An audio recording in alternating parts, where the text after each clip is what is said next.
Amin. Amin. Silakan duduk Bapak Ibu, Saudara sekalian. Selamat siang, Shalom. Tema besar kita di hari ini adalah resistensi. Kemudian subtema yang kedua di siang hari ini adalah tegar tengkuk. Saya sarankan setiap kita mengikuti 2 sesi ya.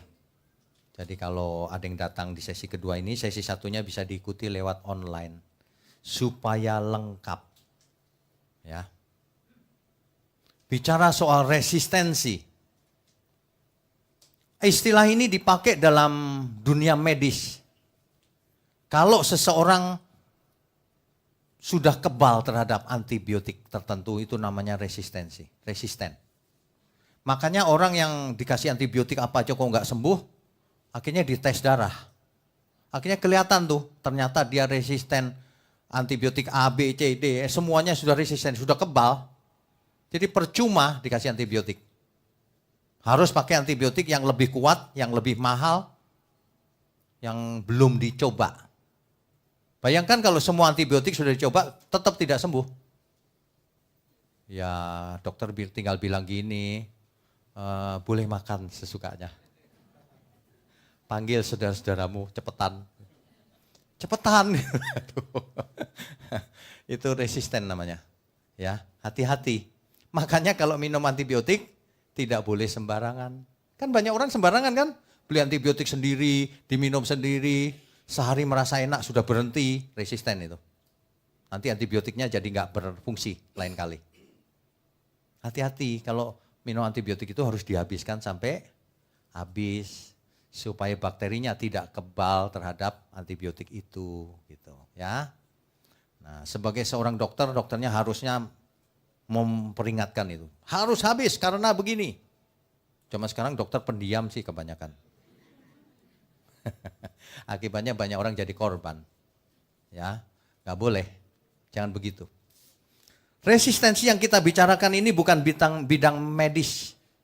Resistensi yang mengakibatkan kita itu hidup kekal atau binasa kekal. Ini jauh lebih penting. Resistensi. Sebab Tuhan tidak menginginkan seorang pun binasa. Itu keinginan Tuhan. Kalau sampai manusianya itu binasa, celaka, salahnya sendiri itu. Karena Tuhan tidak menginginkan.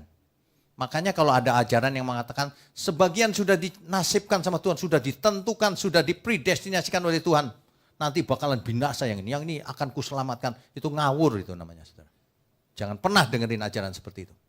Karena kita bisa merespon, mau tetap tegar tengkuk, bebal, atau mau berubah. Itu bisa. Bukannya tergantung nasib. Jangankan soal hidup kekal. Soal sakit aja nasib apa enggak? Nasib nih, aku diabetes.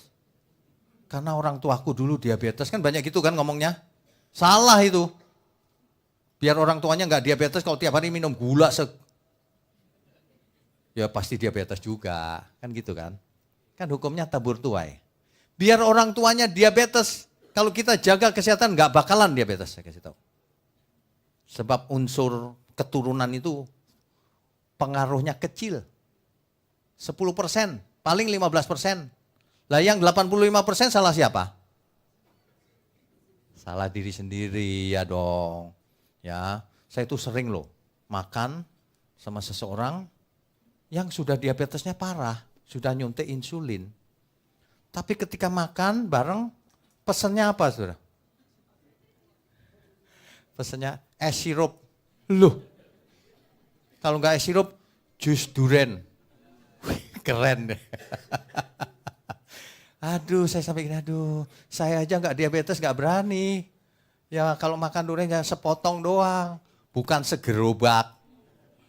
Kan banyak orang kalau makan durian itu, duduk itu gerobaknya di situ. Dibuka, enggak tahu udah berapa tuh. Waduh, enak sih ya. Ya tapi ngerusak itu, jangan saudara. Ya. Resistensi. Tuhan menghendaki jangan ada yang binasa. 2 Petrus 3 ayat 9 dicatat saja. Ya. Itulah sebab Tuhan benar-benar mengambil keputusan yang sangat berat. It's the only way. Hanya itu jalannya. Ia mengutus putranya yang tunggal ke bumi. Supaya menjadi manusia. Supaya semua umat manusia melihat contoh manusia yang benar itu seperti ini loh. Tuhan Yesus. Sebenarnya Tuhan Yesus gak salah apa-apa. Ngapain mesti datang ke bumi mati disalib? Milik kepunyaannya itu luar biasa loh. Maaf ya, kurang ajar. Ia datang kepada milik kepunyaannya. Tapi milik kepunyaannya itu tidak menerimanya, ditolak. Tetapi barang siapa menerimanya, diberi kuasa supaya menjadi anak Allah. Barang siapa yang menerimanya diberi kuasa supaya jadi anak Allah. Jangan jadi anak setan. Hidup sekali aja jadi anak setan. Rajin ke gereja.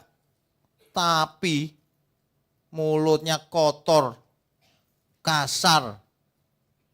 Tapi enggak jadi berkat hidupnya. Ini loh yang menyebabkan orang tersandung itu ini.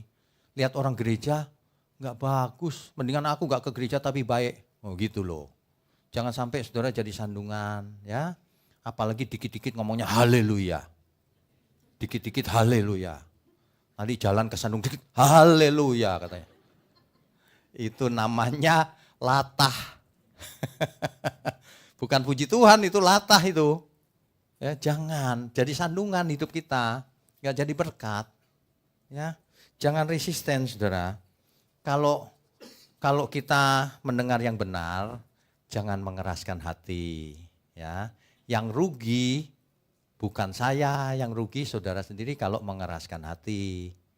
Kan gitu kan, untuk apa coba saya bicara begini kalau tidak berguna, kalau tidak membawa berkat. Di zamannya perjanjian lama, bangsa Israel itu tegar tengkuk. Tegar tengkuk itu tengkuknya keras. Maksudnya bebal keras kepala luar biasa. Sudah dikasih hukum Taurat. Sudah dibilang jangan berzina, jangan menyembah Allah lain dan sebagainya. Tetap aja menyembah Allah lain. Sudah lihat laut terbelah. Saudara ada yang pernah lihat laut terbelah di sini? Gak ada kan? Bangsa Israel lihat. Bahkan dia bukan cuma lihat, dia jalan di tengah-tengahnya. Lautnya kayak dinding air. Oh, pernah? Saya pernah sih di akuarium. Tapi itu alam loh seperti akuarium. Waduh, itu ya saya bayangin kalau kita zaman sekarang lewat di laut terbelah itu ya, sambil bawa handphone. Ngapain? Langsung selfie, langsung foto-foto, langsung ya. Itu dinding air, waduh bayangin, dinding air. Pasti ada ikan lewat, ikan paus, ikan gurami, enggak ada gurami. Laut kan, ada Nemo, kecil, lucu.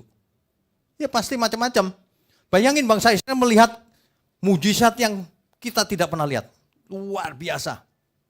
Apakah mereka bertobat? Tidak. Baru saja lewat laut terbelah. Baru aja lewat. Mestinya kan masih anget tuh ya. Wah dahsyat Tuhan kita. Mestinya gitu ya. Ini enggak loh. Belum lama setelah lewat laut terbelah, sampailah ke suatu area yang namanya Kirbot Ta'awa. Orang Israel ngeluh sama Musa. Musa kau bawa kami ke sini supaya kami mati ya? Mendingan di Mesir aku. Di Mesir jadi budak gak apa-apa. Kenapa? Di Mesir ada bawang putih, bawang merah, timun. Yang dia omongin gituan. Dikasih roti yang turun dari surga, bukannya bersyukur. Hambar ini enakan di Mesir katanya. Ada daging, ada ini. Minta daging. Akhirnya Tuhan kasih daging. Kirim burung puyuh. Burung puyuh dimakan sama dia. Tuhan berpesan gini loh, tapi jangan banyak-banyak makannya. Dimuakan saking serakahnya. Akhirnya mati. Burung puyuhnya masih gini. Masih kelihatan di mulutnya. Serakah, kedagingan, ini benar-benar tegar tengkuk ini Israel ini. Itu sebabnya mujizat tidak bisa membuat orang bertobat. Tidak bisa. Mana ada orang bertobat gara-gara mujizat? Ada, mula-mulanya. Setelah itu yang membuat tobat sampai akhir bukan mujizat. Tuhan Yesus sendiri bikin banyak mujizat. Yang mati bangkit. Yang buta dicelikan matanya. Yang lumpuh berdiri. Apalagi? Ada macam-macam, banyak sekali. Tapi ia ditolak loh. Padahal banyak orang sudah melihat tuh. Wah, bisa membangkitkan orang mati. Wah, ajarannya luar biasa tapi ditolak. Bayangkan itu. Makanya hari ini kalau yang nekenin mujizat, itu salah itu ajaran itu. Mujizat boleh, tapi bukan yang utama. Katakan amin. Kita jangan cari mujizat, saudara, kalau ke gereja. Karena hidup kita ini sudah mujizat. Kalau kita bisa nafas ini sudah mujizat. Mau diberhentiin sebentar? Sama Tuhan, istirahat. 1 menit. Gak bangun lagi selamanya. Ya, hidup kita ini sudah mujizat. Kalau saudara ada di sini, ini mujizat. Bisa mendengar firman yang benar. Saudara coba ke tempat lain. Kalimatnya langsung saudara menabur.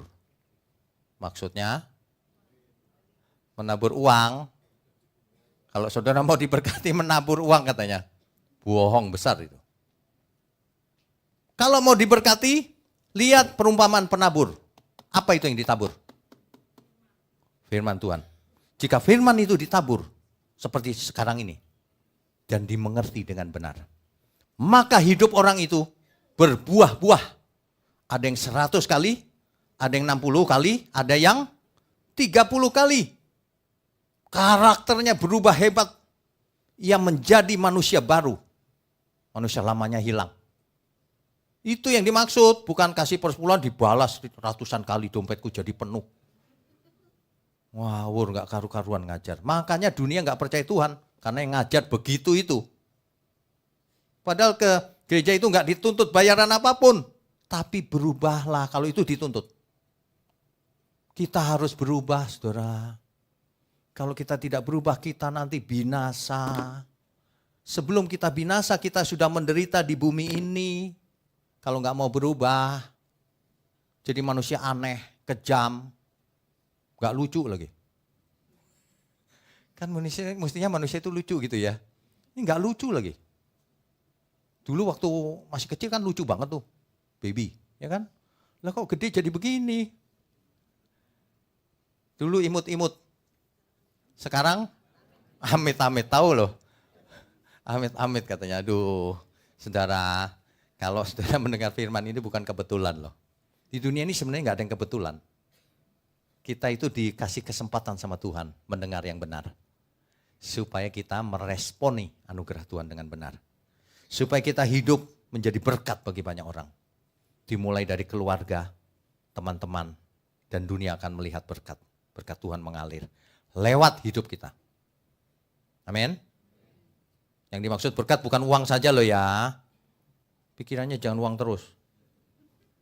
Yang dimaksud berkat itu kalau orang dekat kita itu merasa diberkati. Oh iya ya, aku tenang. Oh iya ya, aku bisa berubah nih. Aku jadi kenal Tuhan Yesus yang benar. Gak seperti yang diceritain itu tuh. Tetangga kita itu. Itu versi yang lain itu. Tuhan Yesus versi Alkitab yang benar. Itu sebabnya zaman perjanjian lama manusia gagal menjadi anak Allah. Makanya Tuhan mengutus Nabi Yeremia. Supaya bernubuat. Nubuatnya dicatat di Yeremia 31. Ayat 31 sampai 33. Coba ya kita baca ya. Yeremia. Pasal 31. Ayat 31 sampai 33. Sesungguhnya akan datang waktunya, demikianlah firman Tuhan, aku akan mengadakan perjanjian baru dengan kaum Israel dan kaum Yehuda. Bukan seperti perjanjian yang telah kuadakan dengan nenek moyang mereka pada waktu aku memegang tangan mereka untuk membawa mereka keluar dari tanah Mesir. Bukan seperti itu. Kalau itu namanya perjanjian Sinai. Di Gunung Sinai. Itu perjanjian Taurat. Hukum Taurat diberikan di Gunung Sinai. Tetapi beginilah perjanjian yang kuadakan dengan kaum Israel sesudah waktu itu. Ini inti perjanjian baru ini. Demikianlah firman Tuhan. Aku akan menaruh Tauratku dalam batin mereka, batin kita. Dan menuliskannya dalam hati mereka. Ditulis oleh Tuhan, hukum Tuhan di hati masing-masing kita semua. Maka aku akan menjadi Allah mereka dan mereka akan menjadi umatku. Tuhan itu berusaha dengan segala cara supaya manusia jangan binasa. Tapi manusia mengeraskan hatinya. Bebal, tegar tengkuk.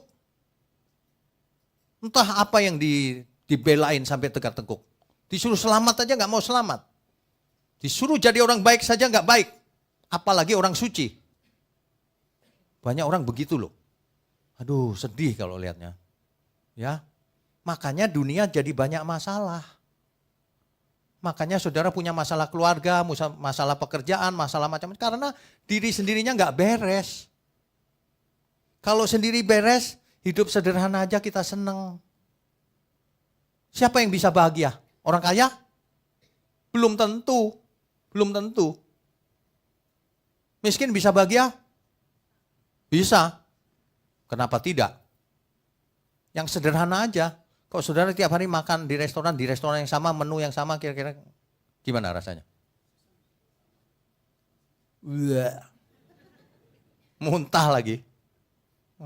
Ya kan? Sementara para petani di tengah sawah itu cuma dibawain rantang sama nasi tok.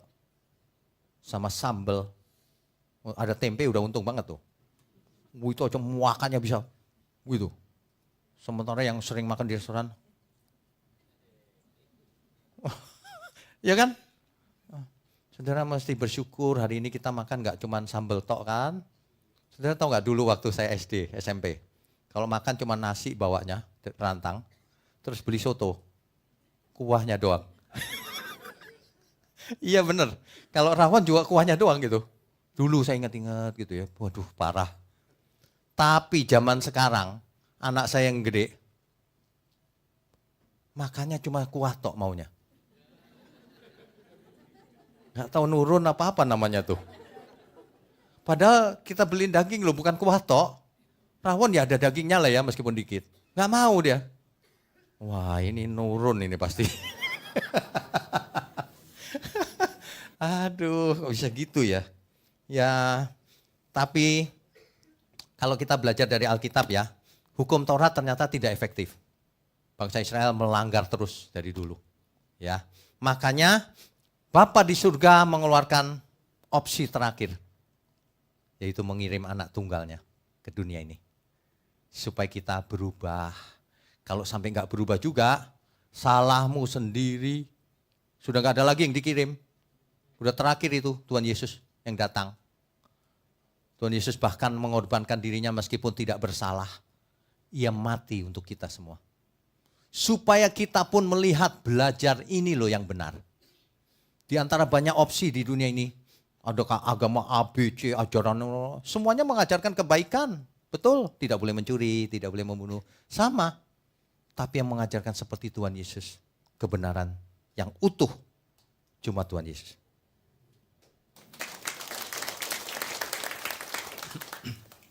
Ya, saudara. Jadi jangan fokus pada mujizat. Fokuslah pada Tuhan. Dulu Fir'aun mengeraskan hatinya lebih dahulu.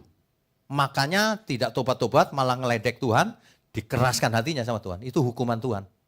Tulah ke-6 dikeraskan sama Tuhan. Tulah pertama sampai ke-5 Fir'aun yang mengeraskan hatinya. Itu harus mengerti kita.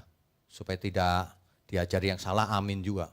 Kan ada yang ngajar gini, Fir'aun tuh mengeraskan hatinya, makanya Tuhan yang mengeraskan, makanya Fir'aun binasa, Tuhan yang menentukan. Bukan, baca yang teliti itu ayat itu. Dari awal Fir'aun ngeledek Tuhan terus.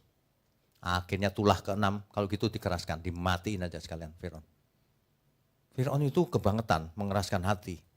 Ya, bangsa Israel juga kebangetan. Yesus saja disalib akhirnya. Kita baca kitab Amsal yang sering banget kita baca. Amsal 1 ayat 7. Amsal 1 ayat 7. Takut akan Tuhan adalah permulaan pengetahuan. Tetapi orang bodoh menghina hikmat dan didikan. Orang bodoh itu ya, menghina hikmat dan didikan. Menghina firman Tuhan.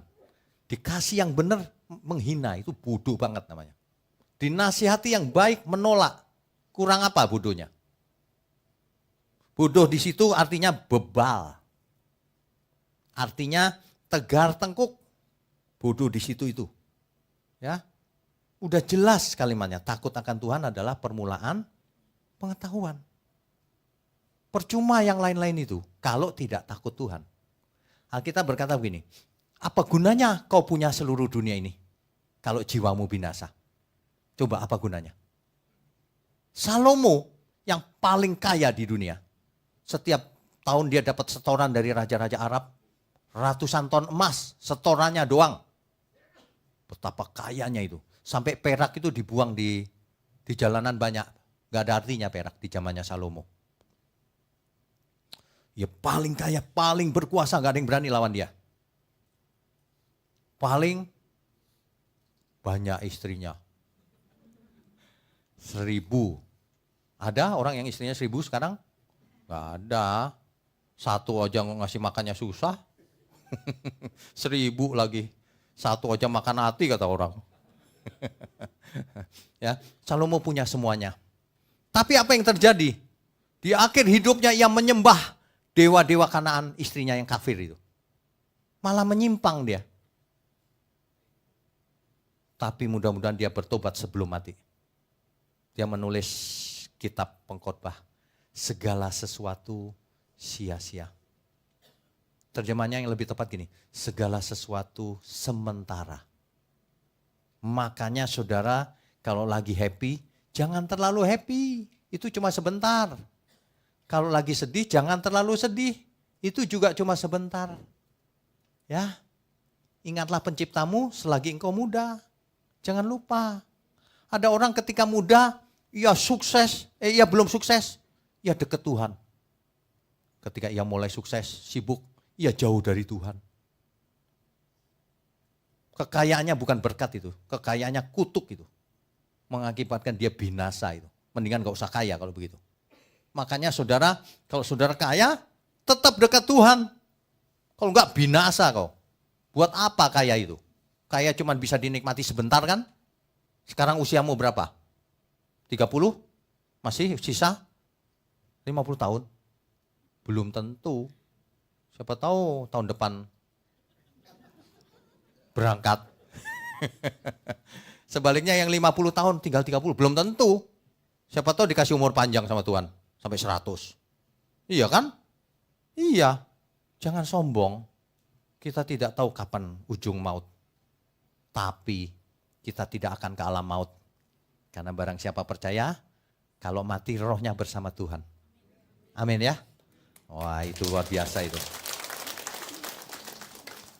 Saudara, ada orang yang tetap berkeras hati. Nanti dibaca sendiri, Amsal 29 ayat 1. Sudah dinasihati berkali-kali tetap berkeras hati. Entah apa maksudnya. Orang yang keras hati itu ya, kalau ditanya untuk apa? Gak bisa jawab dia. Bebal sih. Kecuali dia jawab benar gitu ya. Oh ada alasannya. Gak ada alasannya. Orang ditawarin supaya jadi deket Tuhan aja gak mau. Maunya deket setan dia. Aneh orang-orang ini emang. Ya memang gak ngomong sih deket setan. Tapi deket Tuhan gak mau artinya deket siapa itu? Oh, jawab aja sendiri. Makanya saudara, bacalah kitab Mazmur. Mazmur 1 ayat 1 sampai 6 nanti dibaca di rumah ya. Mazmur 1 sampai 6. 6 ayat doang tuh Mazmur pasal 1. Berbahagialah orang yang kesukaannya ialah Taurat Tuhan. Kalau konteks hari ini, berbahagialah orang yang kesukaannya firman Tuhan. Sebab kalau orang kesukaannya mendengarkan para motivator, itu nothing saudara. Gak menyelamatkan, gak mengubah juga. Cuma seolah-olah happy aja dimotivasi. Tapi firman Tuhan motivasinya datang dari dalam. Karena roh Allah ada dalam diri kita. Amin ya semua ya.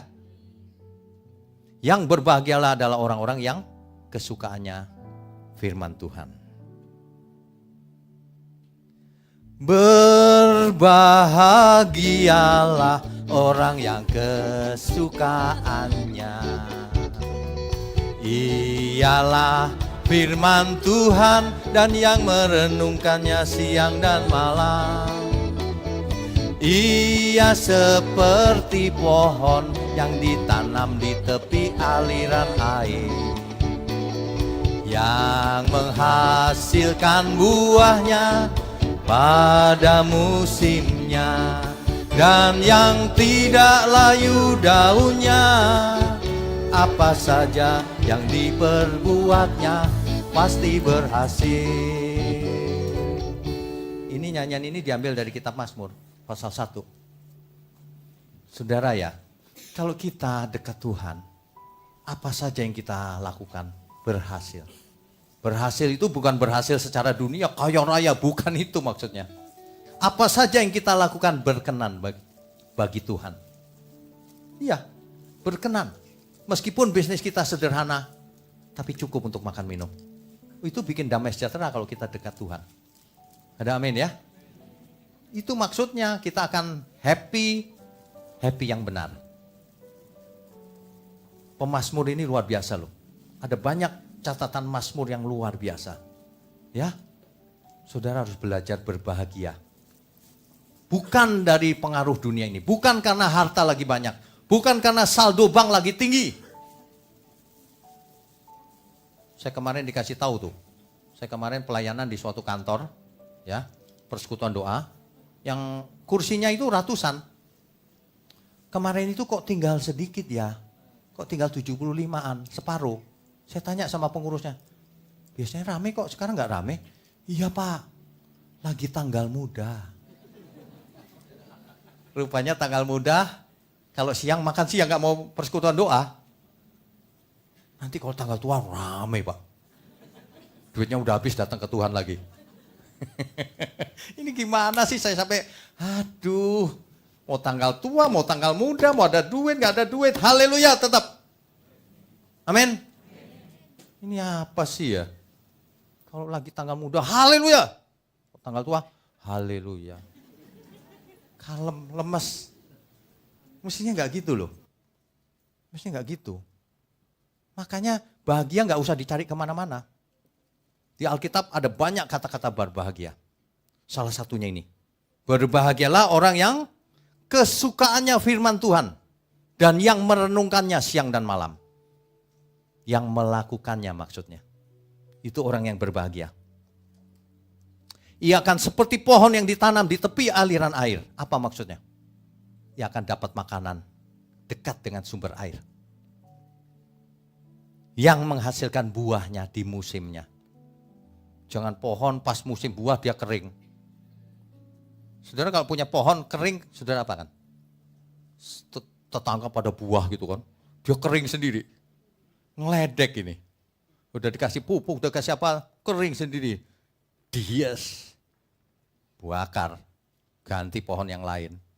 Gitu. Firman Tuhan berkata begitu loh. Yang tidak berbuah dipotongnya, dibuang ke api kekal. Cuma sekarang jarang firman seperti ini. Maunya firman yang menghibur. Supaya banyak jemaatnya. Gak penting banget itu. Kebenaran disampaikan, orang yang datang adalah orang yang haus dan lapar akan kebenaran. Amin, saudara. Berbahagialah, saudara. Berbahagialah orang yang kesukaannya ialah firman Tuhan dan yang merenungkannya siang dan malam. Ia seperti pohon yang ditanam di tepi aliran air, yang menghasilkan buahnya pada musimnya, dan yang tidak layu daunnya. Apa saja yang diperbuatnya pasti berhasil.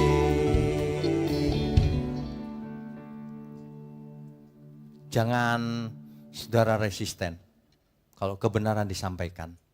Aminkan, bukan hanya dengan mulut, dengan seluruh hidup kita. Ada amin? Mestinya begitu, saudara. Jangan seperti Israel yang dinubuatkan oleh Nabi Yesaya. Dicatat di Markus 7 ayat 6 sampai 7. Mereka dengan bibirnya memuliakan Tuhan. Dengan mulutnya memuliakan Tuhan. Tapi sesungguhnya hatinya jauh dari Tuhan. Jangan sampai saudara rajin ke gereja. Tapi sebenarnya tidak cinta Tuhan. Buktinya apa? Lihat saja hidup kita sehari-hari. Apakah kita cinta Tuhan atau cinta diri sendiri? Apakah kita jadi berkat? Kemana saja kita ada, di situ berkat dicurahkan? Atau di mana kita ada, di situ masalah timbul? Waduh. Ya. Saudara harus jadi troubleshooter. Peacemaker. Bukan troublemaker. Itu ciri-ciri anak Allah. Banyak orang itu munafik. Ke gereja ngomongnya haleluya. Rajin ke gereja. Rajin memuji Tuhan pakai mulut.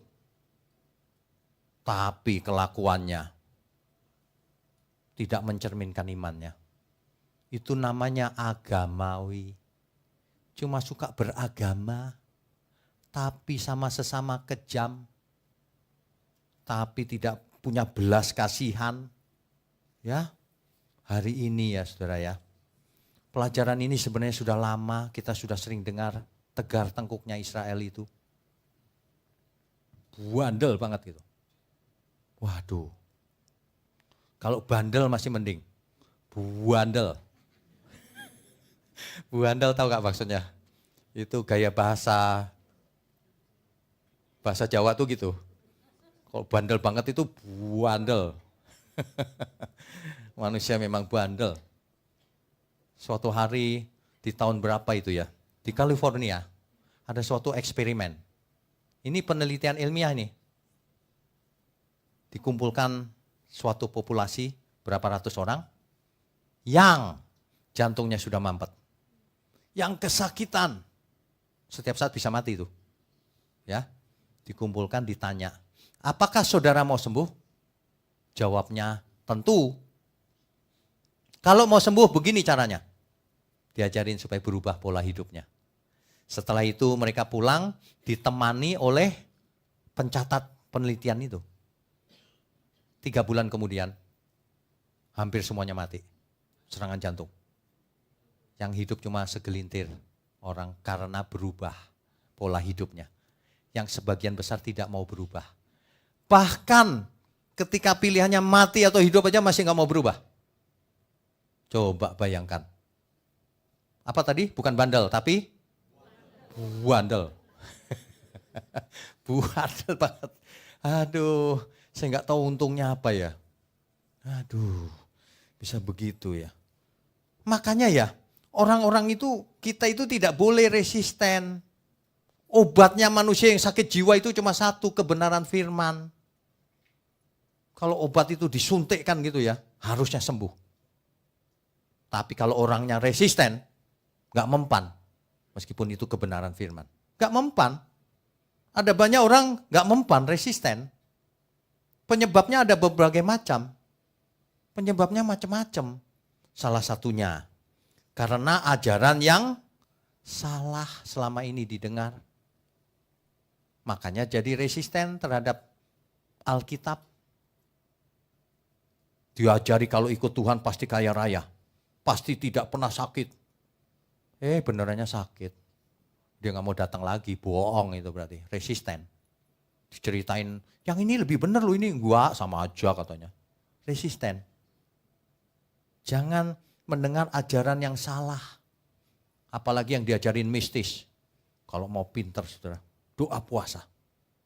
Nanti didoai di depan, jadi pinter anakmu. Wah itu tinggalin tuh, yang ajaran seperti itu. Itu bohong banget itu. Kalau mau pinter belajar. Justru dengan belajar keras kita menunjukkan ibadah yang sejati kepada Tuhan. Mempersembahkan tubuh, aku mau belajar Tuhan. Supaya aku pandai untuk Tuhan. Ada amin? Kalau punya anak saudara jangan cuma didoakan ya, suruh belajar keras ya. Kalau kita mencintai Tuhan, kerja keras, belajar keras. Jangan doanya yang keras tapi gak belajar, males. Agamawi itu namanya.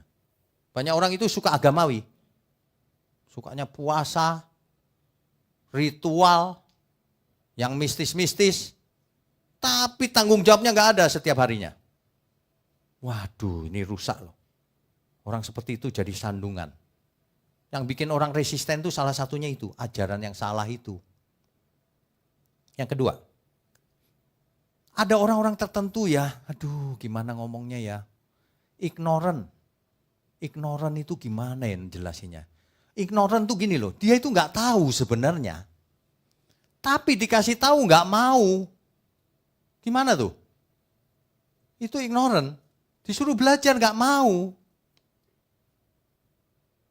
Atau dia nggak peduli hidup ini seperti apa. Mengalir saja seperti air, bertiup seperti angin katanya.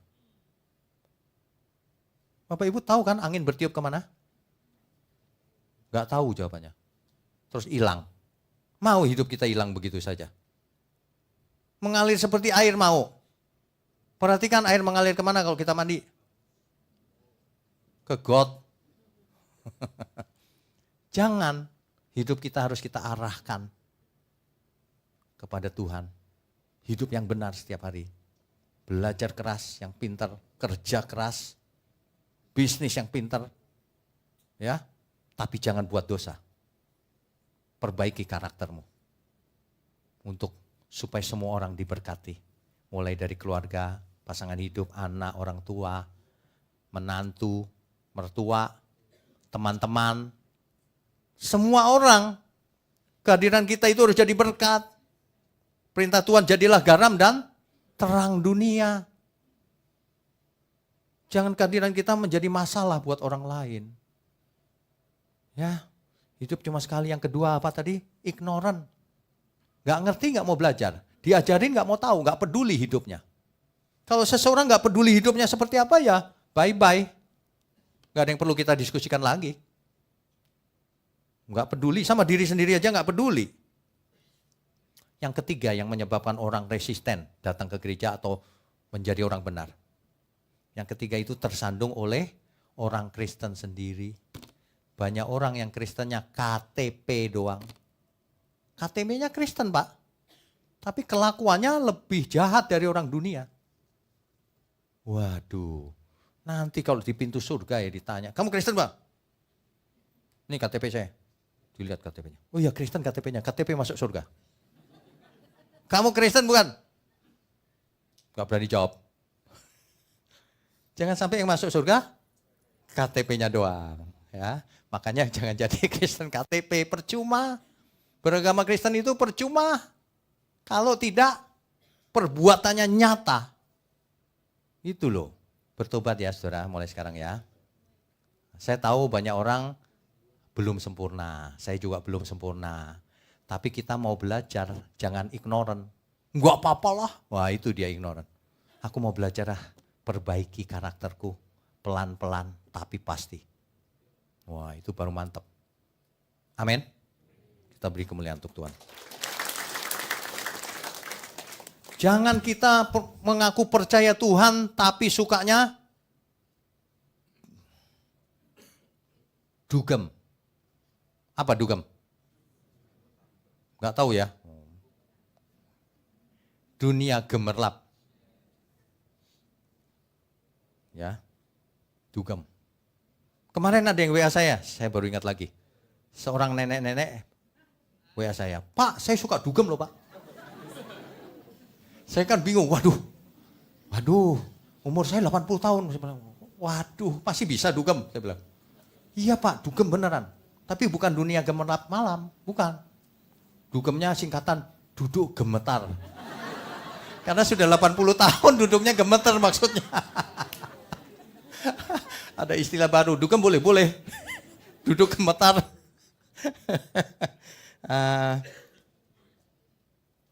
Kristen KTP-nya, tapi pelitnya minta ampun. Kasar kalau ngomong. Ya dulu kita semua juga kasar, pernah buat salah. Tapi ke depan jangan ya. Ada amin? Yang amin kok ibu-ibu? Ya, jangan rewel. Hidup cuma sekali ini, jangan rewel. Apa aja bersyukur. Coba belajar dari hal kecil. Ya, makan jangan rewel. Makan apa aja oke. Kan gitu. Hidup sekali aja rewel. Apalagi kalau nipu orang di gereja. Ke gereja sih dalam rangka cari korban. Nipu orang. Nanti orang yang ketipu nggak mau ke gereja selamanya. Dia salahin Tuhan Yesus. Padahal yang salah orangnya. Satu ya saya mau ingatkan ya. Seluruh jemaat Tuhan dimanapun berada. Kalau tersandung dengan hamba Tuhan atau siapapun yang ada di gereja, jangan tinggalkan Tuhan. Tuhan tidak pernah salah, yang salah oknum-oknumnya. Ada amin? Jangan pernah, nanti Tuhan Yesus bilang gini, salahku apa? Wong yang nipu si itu, Yul itu kok kamu ngamuknya sama aku? Ya kan? Jangan, ya jangan salah. Makanya jangan pernah mengkultuskan pendeta. Kalau benar, aminkan. Kalau nggak benar, tinggalkan. Ada amin? Itu yang benar. Karena saudara kita semua milik Tuhan. Bukan milik manusia. Begitu loh. Ada orang yang ngotot sama saya. Nggak mungkin Pak saya berubah. Aku tuh lahir dari sononya sudah begini. Weh. Itu namanya bukan bandel. Bandel. Habis bukan dicoba dulu udah ngotot. Dari lahir aku yang begini Pak bawaannya. Bakat masuk neraka. Percaya saudara, gak ada yang mustahil. Kamu mau atau tidak. Persoalannya bukan bisa atau tidak, bukan. Mau berubah atau tidak. Itu aja. Ya, tidak ada yang mustahil. Tiada yang mustahil. Tiada yang mustahil, tiada yang mustahil bagimu, ajaiblah kasih-Mu. Tiada yang mustahil, tiada yang mustahil,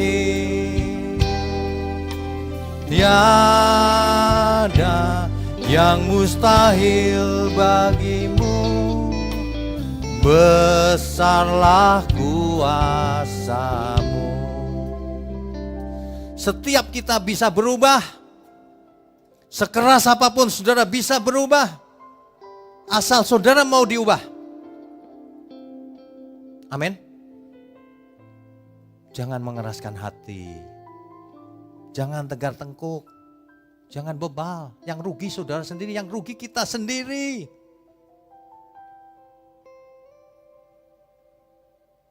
Untuk apa lagi pula tujuannya seperti itu? Makanya saudara dengarkan khotbah setiap minggu. Nanti mindsetnya berubah pelan-pelan. Selama ini kan diajar teologi kemakmuran, mistis, gak karu-karuan. Dengarkan khotbah yang benar setiap minggu. Jangan khawatir, gak dimintai persembahan. Yang penting saudara berubah. Amin. Bahkan kalau mungkin saya, please berubah. Bukan untuk saya, untuk kita semua. Ya, kalau kita semua berubah pasti dunia ini mendapat berkat. Yang membuat orang resisten itu yang keempat. Kita lihat orang-orang fasik itu kok mujur ya gitu nasibnya. Dia itu jahat loh. Tapi kaya raya, berkuasa, aman hidupnya seolah-olah. Sehat, umur panjang lagi. Aku sakit-sakitan gak punya duit, sakit lagi. Gimana ya Tuhan? Itu bisa menimbulkan pahit dan resistensi loh. Jangan salah saudara. Jangan lupakan ada kehidupan setelah kematian. Orang yang tidak mengerti kasihan. Mereka pikir hidup ini cuma 70-80 tahun ini. Padahal setelah itu tak terhingga. Kalau di sini kita seolah-olah kalah, enggak masalah. Kita harus menang. Itu sebabnya dibaca Mazmur pasal 73 itu. Pemazmur aja bilang begitu, percuma aku hidup kudus. Itu dia sehat, gemuk, kaya lagi. Aku sakit lagi. Tapi untung pemazmur tahu jawabannya akhirnya. Tapi meskipun aku tidak mengerti jawabnya, aku mau dekat Tuhan saja. Nah itu baru benar. Terakhir baru ia mengerti bahwa kesudahan orang fasik itu kebinasaan. Ketika ia mau menutup mata di pembaringan terakhir. Perhatikan, ada orang yang teriak-teriak. Tolong Pak, aku tenggelam. Tenggelam apa? Gak ada apa-apa.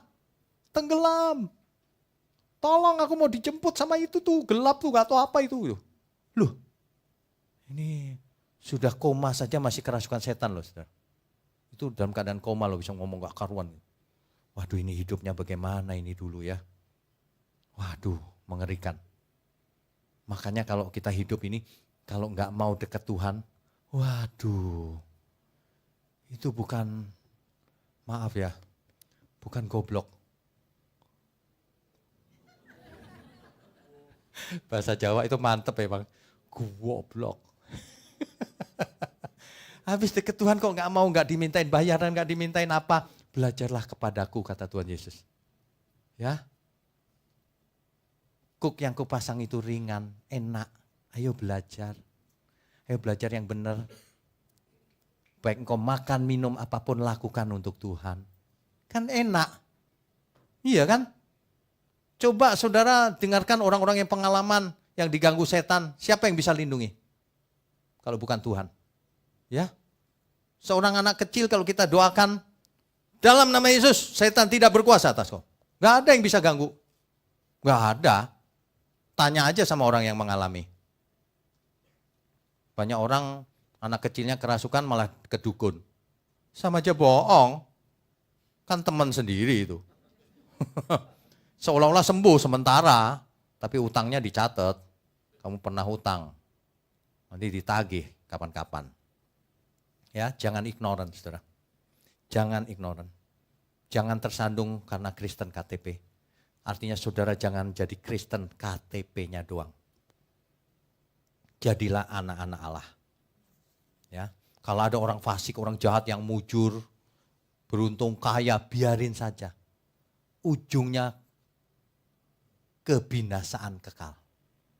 Lebih baik kita hidup sederhana, tapi dalam kebenaran, dalam cinta kasihnya Tuhan, dalam pemeliharaan Tuhan, dalam perlindungan Tuhan. Amin. Begitu ya. Banyak orang tidak mengerti memang. Makanya Tuhan Yesus datang. Banyak orang merasa agamanya sudah benar. Oke, agamanya baik ya. Tapi yang membawa ke surga cuma Tuhan Yesus. Alkitab berkata tidak ada seorang pun sampai kepada Bapa kalau tidak melalui aku. Ada orang yang berani bicara begitu? Enggak ada. Di dalam sejarah dunia tidak pernah ada seorang pun yang bicara seperti itu. Tidak ada seorang pun yang bangkit lalu naik ke surga. Lalu nanti datang lagi menjemput kita semua. Cuma Tuhan Yesus. Jadi saudara jangan cuma tenang aku. Tenang doang gak dijemput buat apa? Makanya kalau kita mati, gak penting itu yang, wah yang nganter banyak loh. Gak penting banget itu. Mau yang nganter banyak percuma. Yang penting siapa yang jemput. Yang nganter banyak yang jemput gelap-gelap.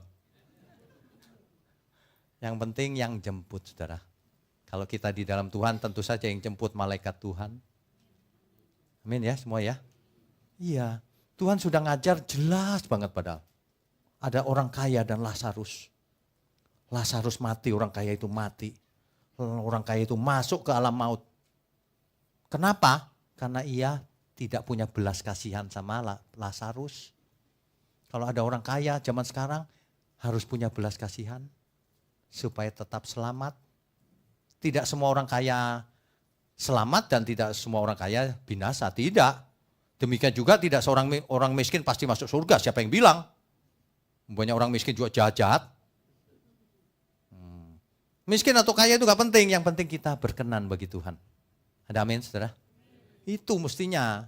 Ya. Makanya belajar firman itu yang benar. Yang lebih parah itu gini saudara. Orang resisten menolak kebenaran. Gara-gara tersandung sama gembalanya. Gembalanya sendiri, waduh yang ini Ini senjatanya setan yang paling ampuh tuh. Kok saya jadi sandungan bubar semua ini.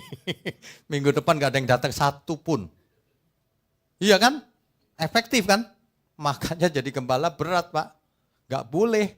Mata aja gak boleh lirak-lirik. Bayangin, lirik-lirik ketangkep di YouTube. Loh matanya kok lirik-lirik gitu. Ketangkep Pak di YouTube. Apa yang kita lakukan ini di YouTube kelihatan loh Pak. Bisa di zoom. Bahaya. Bahaya itu. Ya. Aduh. Jangan sampai gembala itu ngajarin ajaran palsu. Saudara cari gembala yang baik. Kalau saudara pikir firman ini gak benar, jangan datang lagi. Kalau benar datang terus. Aminkan, lakukan yang penting. Jangan cuma amin terus. Di situ bagus loh khotbahnya. Iya khotbahnya bagus tapi gak dilakukan buat apa? Percuma itu namanya ya. Apalagi kalau dimintain uang terus Pak. Tinggalin aja. Itu bukan gembala. Itu bukan gembala itu debt collector. Penagih hutang namanya. Kok deket-deket, bagi dong. Enggak usah yang begituan. Ya. Saudara enggak bakalan ketemu di sini. Bagi dong, enggak ada. Enggak ada. Biarlah setiap orang menjadi dewasa, mengerti kebenaran. Kalau mau mempersembahkan dengan ikhlas, dengan tulus. Kalau enggak ada ya enggak usah persembahan, enggak masalah. Yang utama itu supaya kita semua itu berubah, jangan resisten terhadap kebenaran. Jangan memiliki resistensi terhadap kebenaran. Gembala itu enggak boleh manipulasi supaya dikultuskan itu. Enggak boleh. Yang ditinggikan cuma Tuhan Yesus. Gembala di bumi ya saling menghormati lah kita. Iya kan? Tapi dikultuskan enggak boleh loh. Enggak boleh. Makanya kalau saya khotbah dicek sendiri di Alkitab. Jangan ceknya nanya orang lain, cek Alkitab. Yang lebih parah lagi yang membuat resisten selama-lamanya, ini selama-lamanya yang ini. Udah bener nih, udah hidup suci, udah ikut Tuhan, udah takut akan Tuhan. Suatu hari murtad lagi. Waduh, itu artinya kebenaran sudah gak mempan lagi Pak. Kalau orang sudah ngerti, tapi murtad, maka kebenaran sudah tidak berarti lagi buat dia. Seperti orang dikasih antibiotik, tadinya jadi gak mempan, udah gak ada lagi, udah gak ada obatnya. Itu dicatat di Alkitab nanti dibaca sendiri ya. Ibrani 6 ayat 4-6. Murtad lagi dia, sehingga tidak ada obatnya lagi. Dikasih firman, aku sudah ngerti kata dia. Oh, udah percuma, udah bablas itu, lupakan itu. Udah mengerti kebenaran bisa murtad lagi coba. Yang paling tinggi kalau saudara meninggikan diri. Melebihi yang seharusnya. Posisinya ketinggian. Sombong. Songong. Songong itu apa sih sebenarnya? Songong itu artinya sombong. Songong saudara. Jangan ya. Amin ya. Nah, jadi kalau sekarang ada yang dibaptis ada berapa nih? 5 ya? Sebenarnya 7 ya? Yang 2 belum datang.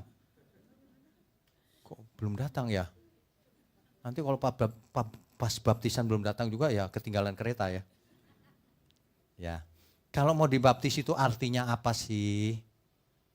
Ini bukti bahwa sebenarnya tidak resisten. Orang yang mau dibaptis itu tidak resisten. Ada orang yang enggak perlu. Itu resisten namanya. Nah, memberi diri dibaptis itu bukan berarti setelah ini lalu masuk surga. Ya. Dulu ada yang baptis di sini. Setelah dibaptis dia nggak nongol lagi sudah selamanya. Kan saya bingung loh. Kenapa nih? Ada pengangkatan ke surga atau apa nih? Ternyata kata temannya, dia sudah yakin masuk surga Pak, udah dibaptis soalnya. Lah, kok begini? Baptis itu artinya komitmen. Aku mau berubah. Aku mau belajar. Aku mau mematikan kedaginganku.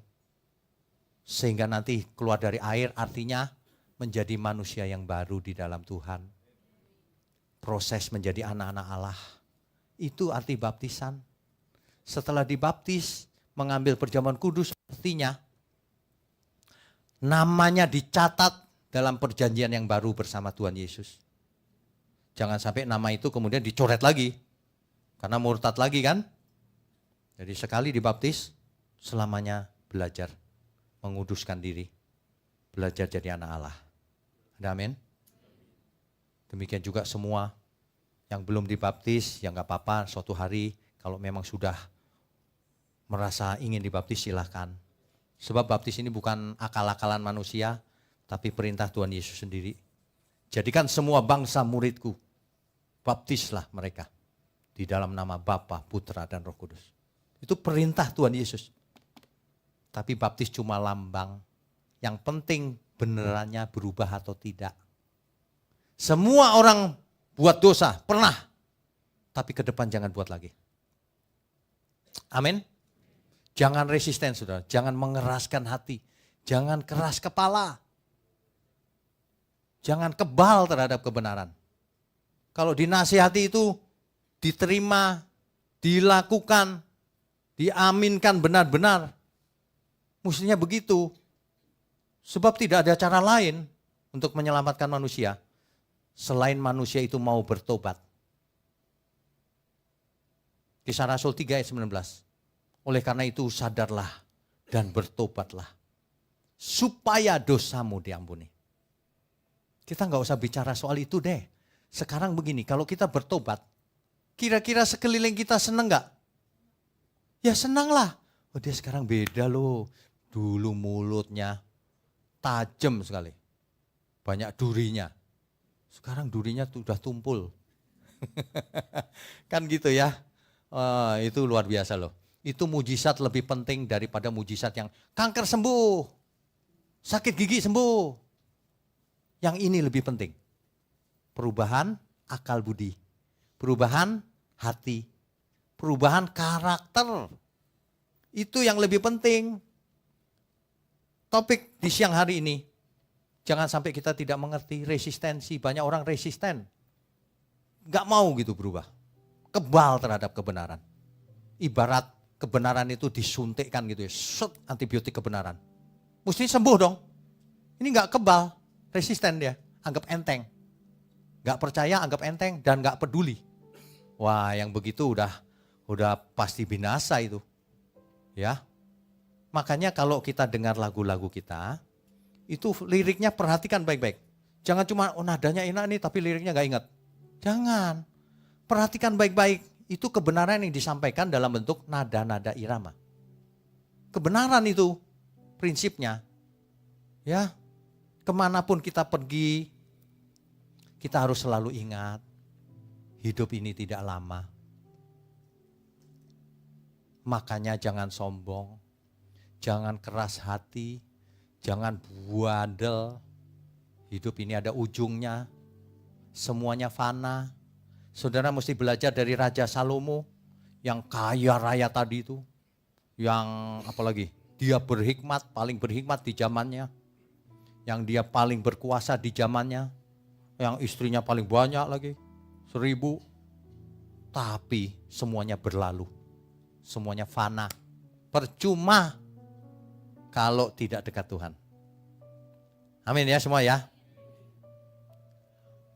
Fananya dunia ini bagaikan uang. Hanya sekejap saja ada.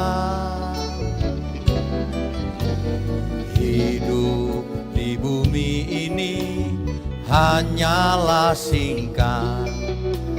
Untuk apa kita dicipta? Hidup hanya menumpang di bumi ini. Seperti seorang musafir. Singkatnya hidup ini semua berlalu. Untuk apa semua ini? Adonai Elohim, Adonai Eloheinu, Adonai Elohim Echad. Adonai Elohim,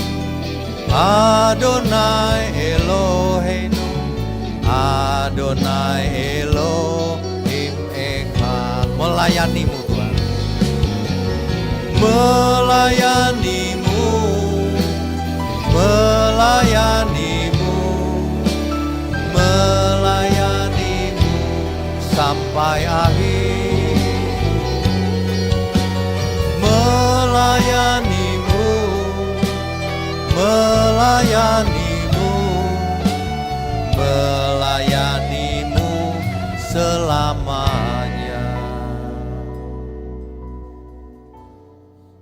Saudara, siang ini jangan pernah resisten lagi mulai sekarang. Biar cuma 10%, jangan punya resisten. Biar sekecil apapun jangan resisten. Kita itu harus melaju tanpa rem, blong untuk Tuhan. Gak boleh ada rem-rem untuk Tuhan itu. Untuk Tuhan itu blong. Segala sesuatunya untuk Tuhan. Makanya hidup kerja keras, yang jujur untuk Tuhan. Yang pintar untuk Tuhan. Didik anak-anak dalam kebenaran supaya karakternya jadi berkat bagi dunia yang gelap ini. Supaya orang merasakan kasihnya Tuhan lewat hidup kita. Ya, jangan resisten. Layani Tuhan dalam seluruh hidup kita. Jangan tidak melayani Tuhan. Melayani Tuhan bukan di gereja saja. Di rumah, di kantor, di mana saja kita melayani Tuhan. Amin, saudara.